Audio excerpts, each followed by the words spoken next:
I call Stuart Nash. Thank you very much, Mr Speaker. Yes, I am standing up to support the New Zealand Superannuation Retirement Income Amendment Bill, but the last speaker, the last member who spoke, Mr Speaker, was a little disingenuous, I think, in the way that he represented the Labour Party. No, we understand that the state does not manage this fund. What we do understand is the state set this fund up. And there is a fundamental difference there. And in terms of Labour not being in favour of foreign investment, Mr Speaker, Labour absolutely welcomes foreign investment. However, Mr Speaker, what we do say about foreign investment is it has to add value over and above that which can be added by New Zealanders. Absolutely, and Mr Speaker, in the last 3 years there has not been one application to the Overseas Investment Office under the Overseas Investment Act that has been turned down. Now, we would put stricter controls on this, Mr Speaker, because we believe if foreigners are going to come into our country and buy our land, buy our strategic assets, buy our fishing quota, which they're able to do, they must prove by law that they are adding value. And the interesting thing, Mr Speaker, is one of the major conditions around buying overseas investors buying our land is that they create jobs. However, the Overseas Investment Office has absolutely no idea how many jobs foreign investment has created in this country.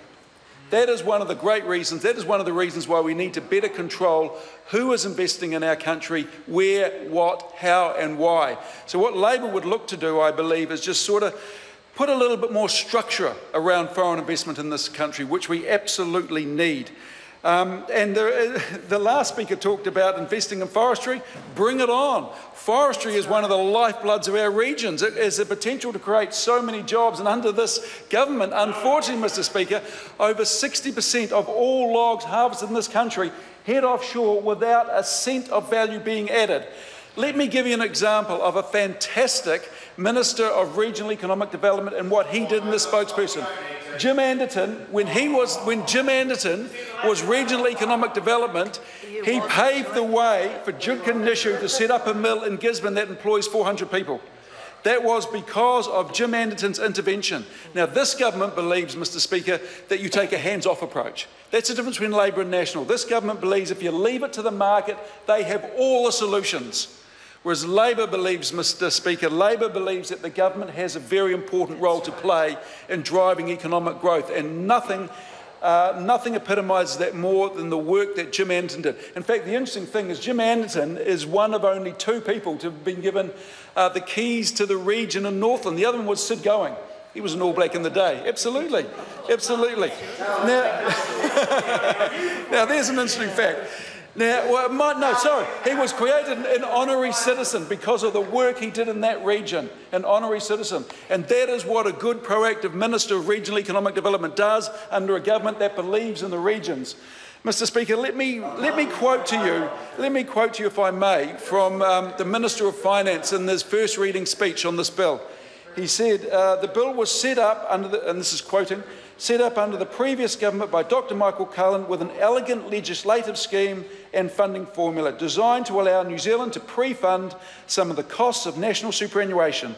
In fact, pre-funded to the extent that tax rates would hold steady while the population aged. In that sense, it is a form of savings for today's taxpayers where they will avoid tax increases in future. Isn't that just pretty much epitomises the difference between Labour and National? What Dr Cullen said is, I have a vision for the future. What I want to be able to do is to make sure that New Zealanders as they age are going to be looked after in their retirement. So what he said is, I'm going to put this money aside and I'm going to grow this fund. This was a vision, whereas what National came in and said is, no money to super fund, we're going to cut taxes. It was a very short-term, really opportunistic policy, and it blew the long term out of the water. In fact, if we look at super funds past history, National has a way of sort of scuttling these things. In fact, I was talking to Emeritus Professor W.E. Wilson. You might know W.E. Wilson actually, and I was talking to him about the Kirk Super Fund. And Mr. Speaker, they estimate that if the Kirk Super Fund was still around today, it'd be worth about $240 billion. It would be an absolute game changer. In fact, In fact, we wouldn't be Something even, about members there'd be to no sit down. debates about the sale of state assets, there'd be no debates about how we're going to raise money for this or that form of infrastructure, because we would own them. We would absolutely own these assets, well, our super fund would, $249 billion. Just imagine that. And I suppose, Mr. Speaker, that the approach to superannuation, I suppose, epitomises, as mentioned, the difference between our two parties. Visionary in the sense of Dr. Cullen, visionary in the sense of Norman Kirk, short-term and opportunistic in terms of Robert Muldoon, and short-term and opportunistic in terms of John Key and Bill English. Now, they believe, Mr. Speaker, and you can hypothesise about this, but they believe that the amount of money that has foregone because Mr. English cut contributions to the super funds around $10 billion, because the super fund has made, on average, about 10.3% over its whole life. That includes the GFC. And in fact, last year, it made 14% on its investments.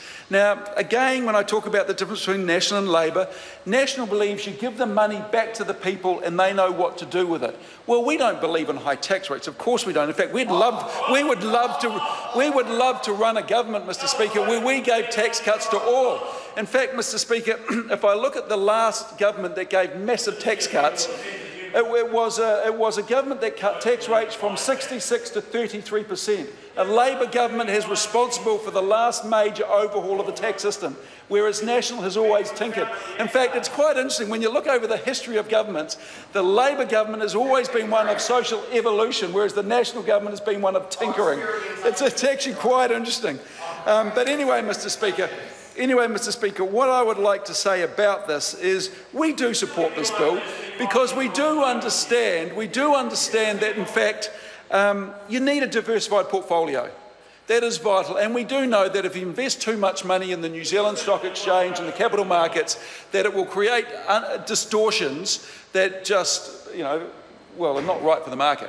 So we have to invest overseas. We understand that, and this is why we support this bill. However, Mr. Speaker, what we do also support is ethical investment. And this is where the Greens, Russell Norman and James Shaw and the Labor Party agree. We cannot just be going out seen there investing in absolutely anything. And it plays into our brand, Mr. Speaker. We have a global brand that is around clean, green, 100% pure. And it doesn't just relate to our environment, it relates to how people perceive our country.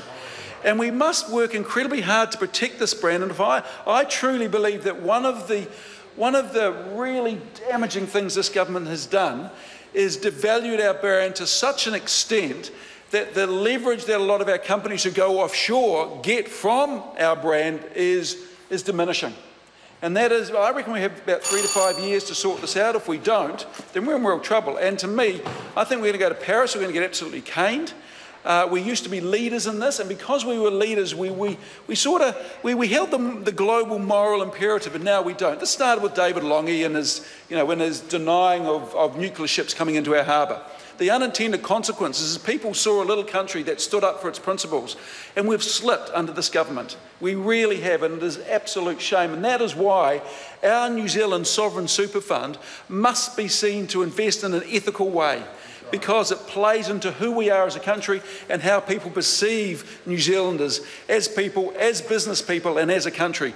So one thing I would urge this government to do is make sure that it protects our brand over absolutely anything, because they reckon in about 2005 it was worth $20 billion per year.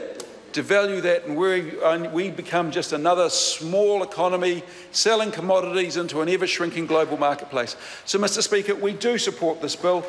We do understand that the New Zealand Super Fund must practice a balanced and diverse portfolio, but we also say that we believe the New Zealand Super Fund must invest in an ethical manner. Thank you very much.